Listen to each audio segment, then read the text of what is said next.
Hello and welcome. Bulk material handling, industrial automation, clean tech. This and a whole lot more, not just in India, but across the globe. Methods India is finding a method to do that across the globe. And Jacob Jose is here to talk about it. Thank you so much, Jacob, for joining us for this conversation. Most welcome, Mr. Ashutosh. First, I just wanted to understand when you took over, the company was at its crossroads. And from there to make a mark, just what has been driving you? So, Ashutosh, firstly, when I took over Methods, it was not the company what you see it was today. We were at total crossroads. The whole industry was in doldrums. So, the first thing what I did was to pause and think, what I can do differently, and what I can do, so that we can be better than anyone else. So we did pause, and once we had that clarity, it was very clear for us. We had this roadmap, and that was to invest all of our time in what we were the best at. And the first thing what we saw was, to work upon our world-class infrastructure, to work upon our world-class design features that we had. And the third important thing was to use our human resource. In fact, we had some of the best skilled labor with us. So this was the first thing that I did when I first took over this company. The second thing was, we were focused on a culture of discipline. And when I say a culture of discipline, there were no shortcuts. Every rupee earned was reinvested into the company. We're very, very clear on that. There were no business class travels, no investment into assets, long-term assets, no luxury cars, none of that sort. We ensured that every rupee earned was reinvested and it came the right way. Another important thing was we focused on investing into stronger systems, into investing into plant and machinery, and also into making our human resource more competitive in the market. And the third and most important thing was, it was not about sudden leap.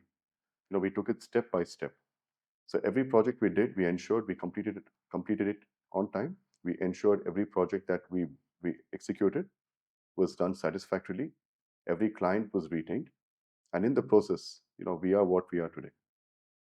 So that the way you put it, now that sets it up very well for what I wanted to understand. In the formative years, there would have been really tough decisions that you would have taken. How has that shaped the methods of today? Well, Ashutosh, my formative years were not easy. Like I already mentioned, the whole industry was in doldrums. And, when I came in, I did have about 12 years of experience. But then, when you sit on the CEO's role, when you're the coxswain of this ship, things don't come very easy. The formative years were such that, I was offered lucrative deals, very flashy investment deals from outsiders. They were asking us to go public, and we also had investors wanting us to take us overseas to every nook and corner of the world. And we were not prepared. So the first thing for me that came to my mind was it was not what to chase, but rather what to stay away from. And I said we were not prepared. In a sense, we said we were not prepared in a way. We're not mature to handle such big investments, such flashy IPO deals and all of that. So I think staying away from these distractions was what probably what probably is a bedrock for what Methods is today. In fact, as you could get capital easily. A lot of companies have gone public. They've got massive investments and they don't know what to do with the money. And many of these investments have gone the wrong way. And today you see many of the companies suffering. Yeah. Likewise, when you look at mergers and acquisitions, we also never acquired any company. But today, as you know, we've merged with, n number of companies. I think almost we're about 4 or 5 JVs in Methods today. But outside capital, mergers and acquisitions, if you look at it, very tricky. If you don't know to manage your capital, or if you don't know to manage your mergers and your acquisitions, your company could be today in doldrums. So I think what stood apart was, we stayed away from these flashy deals, and that's what led to how Methods is successful today. And today, we're going to places which nobody has ever been. We're taking this company to such levels which the industry has never seen. not just in India, but globally as well.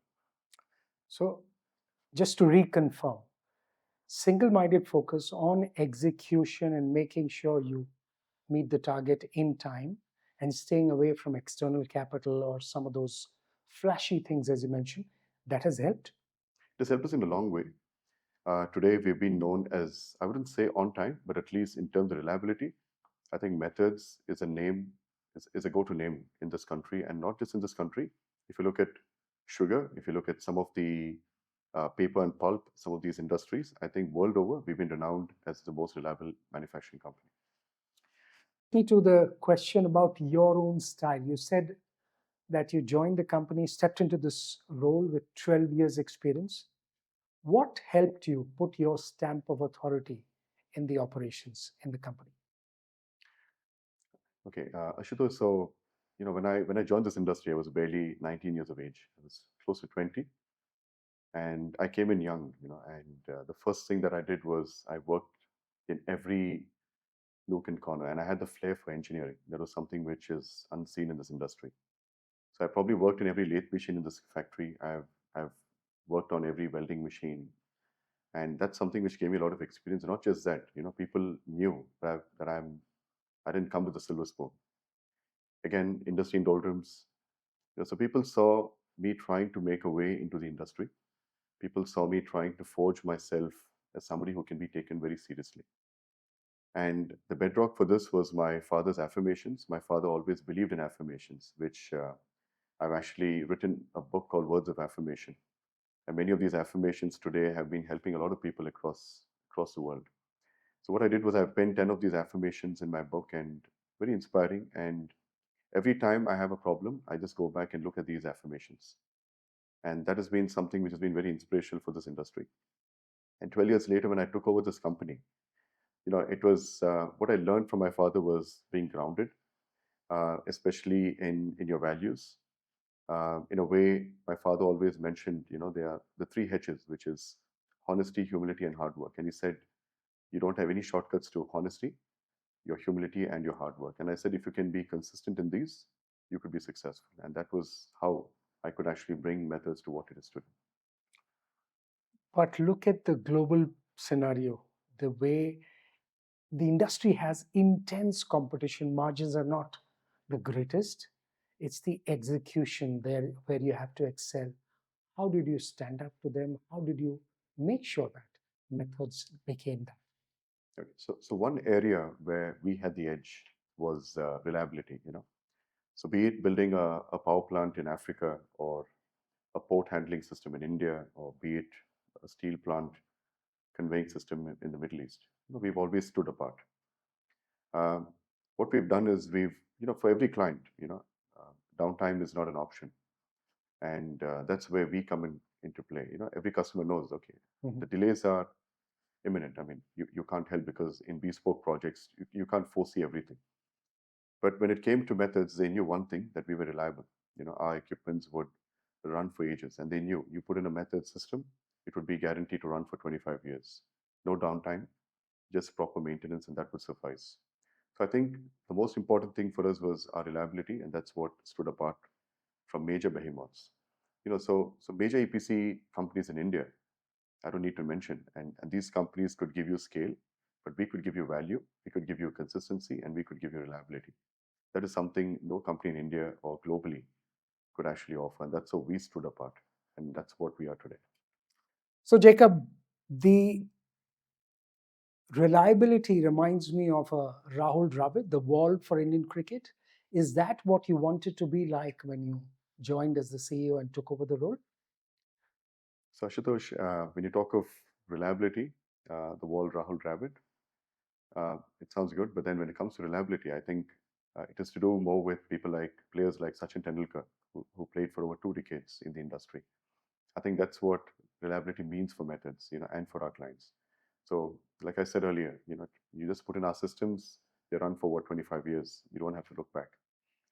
And to your question, being a young CEO in a traditional industry, I think it did come with its challenges. In the early age, during my formative years, the first filter, was, can a young person like you build the system? I still recollect, I was at a meeting in Chennai when I was meeting Mr. Deshmukh sir of Lokmangal Industries. And, the meeting went off very well and he was very impressed. And he said he will come back to us whether the project was finalized on us or not. So a couple of days later, my security called me and said, there's a very senior person here to meet you.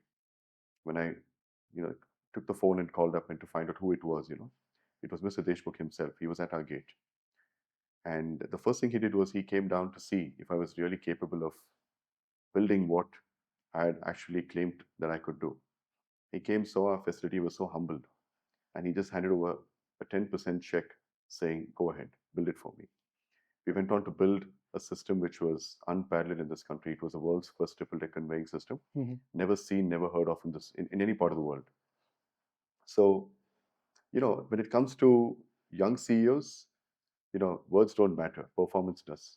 And I think for me, it was not just my words, it was my performance, my reliability. And that's what stood out apart. And when I started achieving things, not just the industry, not just my people, but everybody around me started taking me more and more seriously. And that's the stepping stone for my success. So, what is that so important leadership lesson, probably something unforgettable that you've learned over the years, and something that has stood the test of time for you? So for me, the hardest leadership lesson has always been patience. In a world where people want you to grow faster, chase numbers, chase mergers and acquisitions. I think for me it was staying grounded, being patient, and waiting for the long haul. You know, early on I felt that pressure in my life. When I had to perform, reach numbers and scale up. And when you meet many industries, you feel you're left behind or you're way behind than the others. But for me, it was all about being patient and ensuring that we don't run after numbers or we don't run after milestones. So I think in a way it was all about growing the right way, building systems that endures, building strategies that can actually bring in more revenue into the industry. So that was for me the greatest lesson that I had learned. So, you spoke of the leadership lesson, but leaders also drive technologies. They look at innovation. What are some of those technology and innovation which get you excited and make you believe that the future of Methods India could be driven by those? So Ashutosh, this is where we are different from the others and we are miles apart from many of our competitors and industry leaders. To give you a heads up, for me, innovation has always been on the forefront ever since I took over the CEO. I'm very grateful. Along the way came Mr. Andrew Woolen of Demcotech, who happened to be one of the pioneers of pipe and cross-country conveying. We met by accident, but then it's been a 5-year journey today. So Andrew was a former founder of Seekit, and in 1999, he started Demcotech Engineering, and he's been one of the pioneers in pipe and cross-country conveyors. We formed a JV in 2020, and ever since we've been building our inroads into complex pipe conveyor solutions. In fact, we were so innovative, or rather Andrew Woolen was so innovative, that our pipe conveyors, we guarantee 10% more efficient than any of the other pipe conveyor designs. So these were small features, but they could make a big saving to the end client. Besides, we've tied up with a company called Exegogi and Terra Grande. We have 4 of the most renowned scientists in the field of mineral beneficiation. So we have Lesia Van Ryck, we have Graham Joyce, Pvt Ltd, and Gerard Hoffman. We have 4 of these world-renowned scientists on our board. And these are 4 renowned players who are actually one of the senior most technologists when it comes to mineral processing. And we've got this company called MET, which is into mineral beneficiation. And some of the testings that we do are world-renowned, and they're unparalleled to anyone in the world. So it takes quite a lot for us to get here in terms of innovation. So we've done a fair amount of job, and today we're going to foray into mineral beneficiation in a big way, building DMS plants unheard of that scale. Just yesterday, I signed another agreement to form a JV with South Korea's leading. So the founders of the South Korean company, Mr. Oh Sung and his daughter, who is the current CEO, Ms. Soo Sung, they have recently acquired Lidsen Engineering. It's a company which is into infrared lamps and UV lamps, and they're foraying big into sterilization. In fact, we've got patents for specialized sterilization equipments. Besides precision conveying, we're also building equipments for battery plants across the world. So if you look at it, the kind of innovation or how innovative we have been, be it Demcotech in critical conveying, be it MET in the field of mineral beneficiation, or be it Lidsen and Osung from South Korea. Methods has been making inroads into many industries. And another very important industry which is very close to my heart has always been biomass dryers. We've tied up with Mr. Terry Dixon of Australia. He's one of the most renowned scientists in the world in boiler plants. And it takes a lot of pride that we are also contributing to renewable energy in a big way in this country. And I think, having said that, I think for us, innovation has always been very close to our hearts. We've been very innovative. And another important thing is we have Mr. Bradley Woolen on board with us, who heads our research and development. We are setting up one of the largest R&D centers in the country in our industry. And we're setting up a 250-seater, 60,000 square feet R&D center, which should be coming up by March of next year. So very interesting the way you're talking about innovation. So the wider 2030 milestone that you've set to double the top line, what does it mean for Methods India and how will it transform the company? So again, see, Vision 2030, like you said it, it's not just a financial milestone. It's more of a cultural and a strategic milestone for us, Ashutosh. It's in a way, if you can say, the target of 1,500 or 2,000 crores we have is just a number. But for us to scale to reach that number, it's more to do with bringing systems in place that can scale. The human resource which can actually scale up to the demands of our customers. So for us, in a way, the number is secondary. It's not just a number milestone like I mentioned. It's about bringing discipline. It's about bringing reliability. It's about bringing innovation, to a global scale. And that for me is what is Vision 2030.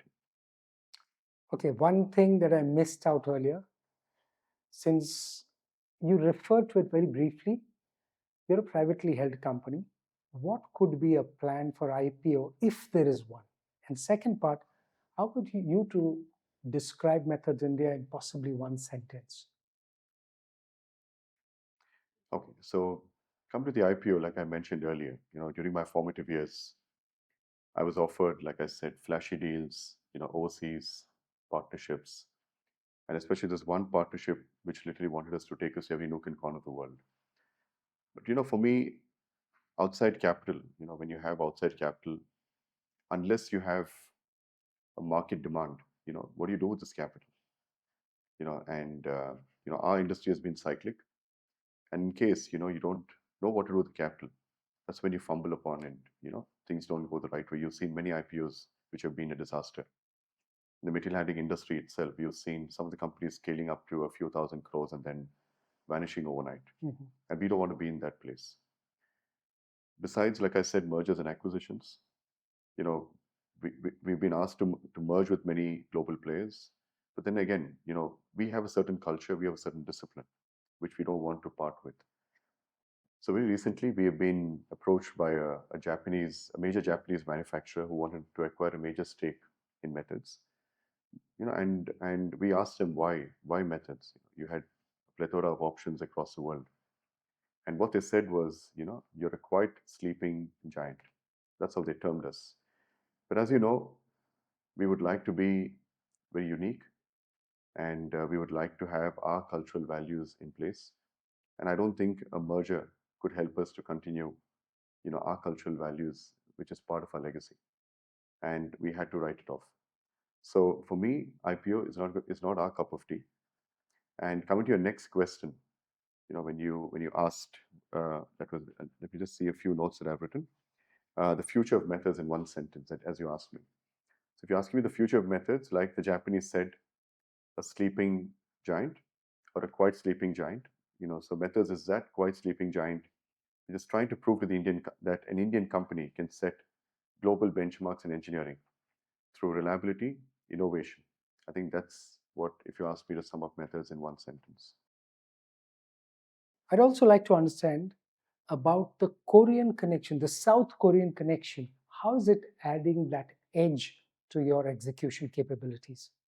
So, like I said, this JV with Hosung, and their sister concern, Lidsen, South Korea.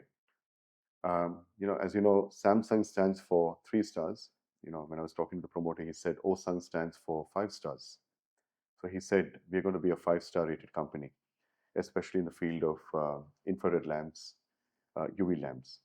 In fact, our R&D has gone one step ahead, and we're going to be one of the first in the world wherein our UV lamps would actually be used as lamps that can actually use as a sterilizing equipment. So just imagine a lamp going to be used as a sterilizer.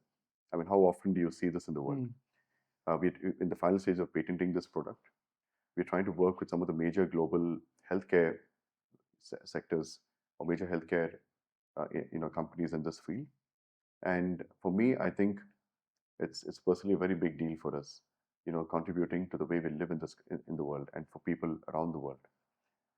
Besides, Osung are also pioneers in the field of precision conveying and very complex conveying systems to transport products which are like 10 grams. Methods is into building conveying systems which are like up to 9,000 tons per hour. Just imagine Osung building conveying systems which actually convey 500 grams an hour, and this is for pharmaceutical industry, and going all the way to like 5 kilos an hour. So there's a huge difference in scale in the way we actually build our products. I mean, today I take pride to say, Methods will be the first company which can actually convey 500 grams per hour all the way to 9,000 tons per hour. And how often do you see that in the world? So I think that's what makes us unique, and that's how I would like to write my legacy. Thank you so much for taking out the time. Thank From you. what I understand, slow and steady does win the race. Absolutely, Ashutosh. Thank you so much. Thank you so much for watching. It's been a pleasure speaking to Methods India.